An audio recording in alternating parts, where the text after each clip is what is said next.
Bonjour à tous. Donc, comme chaque fin de semaine, on va passer en revue quelques actions. Donc, j'ai Quantum Genomics, Claranova, Farnex, Serenis, oui, IPH et Pixium. Puis après, on verra. Donc, commençons avec Quantum Genomics. Donc, graphiquement, pas grand chose de nouveau, au final. On voit très bien que notre zone des 4,80, 4,75 tient, grâce à la M50, qui est totalement plate. Donc on voit bien que le prix donc est neutre. Ce qui va nous intéresser forcément pour une reprise, c'est le niveau des 5,80 à casser. On voit que les bandes de Bollinger se contractent petit à petit. Donc c'est une bonne chose. Maintenant, actuellement, le prix est neutre. Alors, continuons maintenant avec Claranova. Donc Claranova, pareil, c'est un dossier quand même qui est très suivi. Alors aujourd'hui, elle nous a fait une séance qui est pas très jolie, faut le dire quand même. Donc on avait cette oblique haussière qui soutenait le cours quand même, qui avait été tapé une première fois en fin d'année 2018, mais une deuxième fois ici, une troisième, puis même une quatrième, cinquième, et là voilà, la séance d'hier on a tergiversé un peu, la séance d'aujourd'hui on l'a franchement cassé.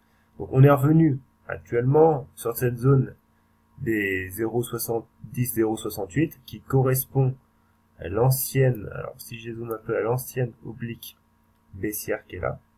Donc maintenant, le tout est de savoir ce que le prix va faire la semaine prochaine.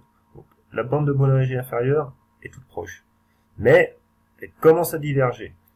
Donc si elle se reprend pas tout de suite, c'est la zone des 0,60, 0,61 qui est un objectif baissier. Maintenant, si on parle de la hausse, pareil, il faudra toujours au minimum attendre les 0,80 du niveau de la M200 avant de pouvoir reparler sérieusement de hausse. À l'heure actuelle, le prix a plus de chances d'aller vers le bas que vers le haut. Alors maintenant, continuons avec Farnex. Donc, Farnex, on pose beaucoup de questions sur Twitter pour elle. Donc, voilà, je veux dire, ça, pareil, elle se cherche. On voit un canal baissier. Donc la borne basse, maintenant, on peut dire que bon, elle est plus très probante, on peut même la réajuster un peu. Donc du coup, on pourrait la faire passer comme ça. Ça n'empêche que ça reste baissier. Voilà. Cette zone des 15, 16, bon, mais quoi qu'il arrive, on trouvera toujours des supports. Donc maintenant, la Bollinger inférieure arrive, donc elle va peut-être soutenir le cours. Et c'est surtout cette oblique baissière qui coiffe le prix, on voit très bien, et le niveau des 17 euros, donc qui coïncide avec cette oblique, à repasser, on va dire, pour espérer quelque chose de mieux. Mais à l'heure actuelle, voilà, il est urgent d'attendre que le prix se stabilise, clairement. Donc il commence à se stabiliser, mais rien n'est dit qu'on n'aille pas plus bas. Donc sachant que la M200 est encore très basse, donc il y a du potentiel à la baisse, et pour avoir du potentiel à la hausse, là c'est les 17 euros à franchir. Sans ça, je miserais pas dessus quand même.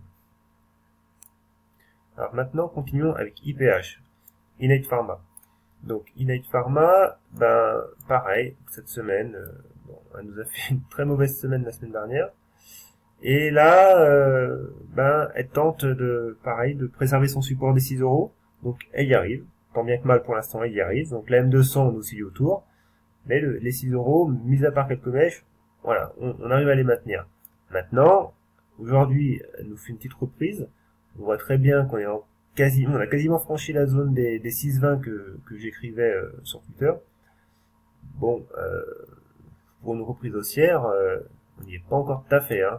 Bon, moi je surveillais le niveau de la M200, on y est. Maintenant, est-ce que cette oblique, par exemple, là, que j'ai mis en pointillé, parce qu'elle a 2 points de contact. Donc, voilà, si on revient à son contact, qu'on arrive à construire un petit peu, on pourra peut-être viser plus haut. Maintenant, tout dépend de votre horizon de placement. Si vous êtes court terme, oui, clairement, ce niveau des 6,20, 6,30 peut être une opportunité. Si vous êtes plus moyen terme, comme je le suis, bon, on voit très bien que les bandes de Bollinger sont encore assez divergentes, on va dire, donc assez larges. Voilà, je cherchais le mot. Donc, pour l'instant, on peut très bien remonter jusqu'à 6,90 et retomber tout aussi sec. Hein.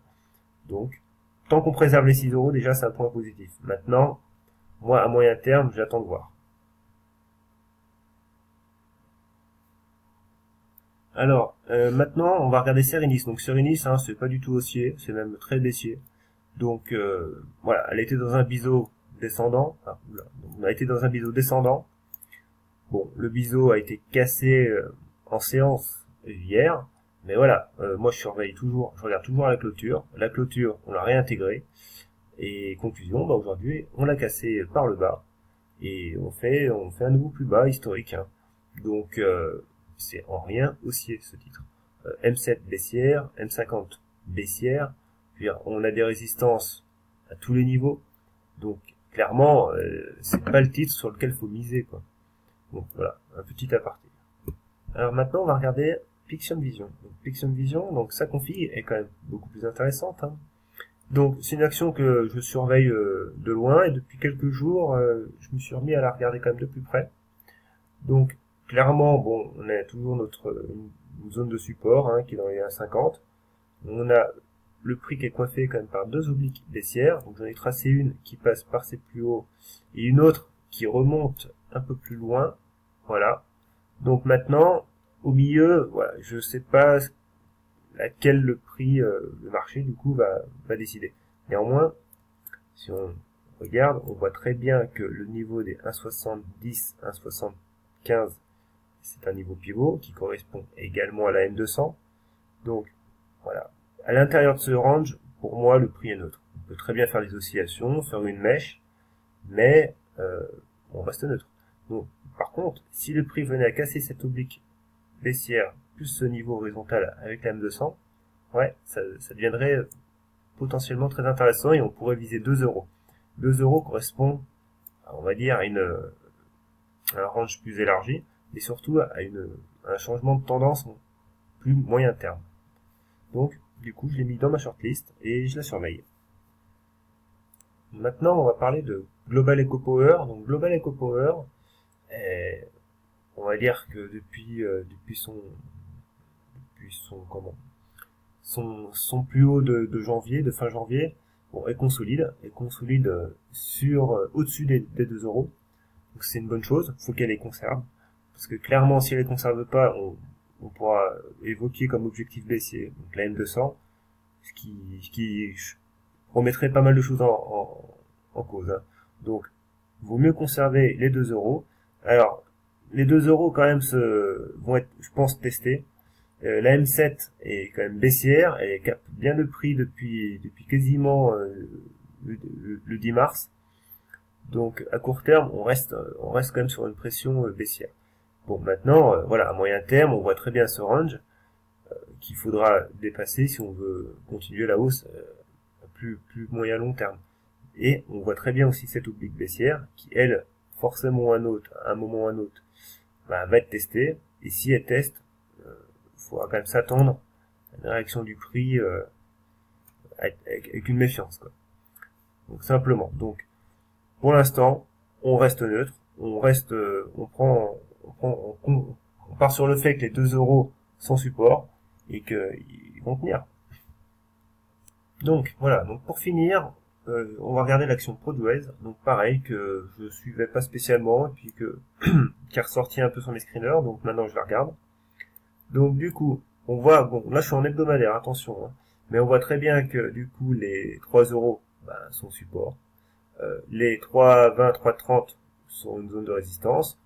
On voit très bien que le prix donc est dans un espèce de, on va dire canal, c'est pas vraiment un canal parce qu'elles sont pas parallèles, mais voilà, on voit très bien la tendance baissière, capé, donc le prix est capé par une oblique baissière ici, donc on voit clairement que sous 3,30 le prix est neutre. Hein. On peut faire des allers-retours au milieu, ça changera pas grand-chose. Maintenant, ce qui m'intéresse, moi, c'est les 3,30 et la cassure de cette oblique baissière, quoi. Donc la M50 est toujours baissière aussi, donc méfiance quand même. La Bollinger supérieure arrive, donc voilà, il peut y avoir une zone de niveau à surveiller sur les 3,30. Donc c'est pour ça que je la rentre dans ma shortlist. Maintenant, on voit très bien que les bandes sont encore assez assez large, hein, donc le prix peut très bien retomber sur les 2,40, hein, mais néanmoins, moi ce que je surveille, c'est surtout le breakout aussi, hein. Si elle veut descendre, ben elle redescendra, hein, elle sortira de notre shortlist et puis voilà. Mais graphiquement, elle peut être intéressante à surveiller. Donc voilà, donc j'ai fini avec toute cette liste, cette petite liste. J'espère que mes analyses vous plaisent, que bon après je m'entraîne chaque jour, hein, on va dire. Donc on en apprend tous les jours aussi. Donc voilà, ce qu'il faut bien regarder, c'est toujours faire l'état des lieux, remonter sur une unité plus large, plus longue, pour toujours prendre en compte la tendance moyen-long terme. Et après, en fonction de ça, ben, se choisir des indicateurs, repérer les configurations qui nous intéressent, et surtout s'y tenir, quoi.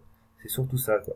Ne pas courir après le prix, parce qu'une fois que c'est parti, ben, le prix est parti, et courir après le prix, ben, on prend le risque de rentrer trop haut, de pas gérer son money management bien, et du coup, ben, de sortir, pareil, en catastrophe, et d'avoir des moins-values qui viennent non maîtrisés, qui sont pas maîtrisables même. Donc voilà, attendez bien qu'une configuration se mûrisse, et une fois qu'elle est mûre, on peut rentrer dessus avec un money management toujours ajusté, donc ça veut dire qu'on dimensionne sa taille de position en conséquence, hein. Moi actuellement là je suis sur du 0,5 à 1% de perte sur mon capital à chaque trade. Donc voilà, c'est c'est vraiment minimum. Donc faites bien attention à ça parce que on prend l'exemple de Spinway, elle est montée très très haut. Maintenant, rien ne dit qu'elle peut pas consolider et vu la hausse qu'il y a eu, elle peut très bien prendre du moins 20 à moins 30% et toujours rester positive, hein. Donc par contre votre moins-value latente, euh, faudra avoir les reins solides pour l'encaisser quoi, pour justement être en moins-value et ne pas céder à la panique quoi. Donc voilà, donc j'espère que cette petite vidéo vous plaise. Maintenant, je vais continuer comme ça chaque semaine, je pense, hein. Et puis, ben, si vous aimez, abonnez-vous. Si vous aimez encore mieux, ben, abonnez-vous et mettez-moi un petit pouce bleu. Ça me fera toujours plaisir. Allez, voilà, à plus.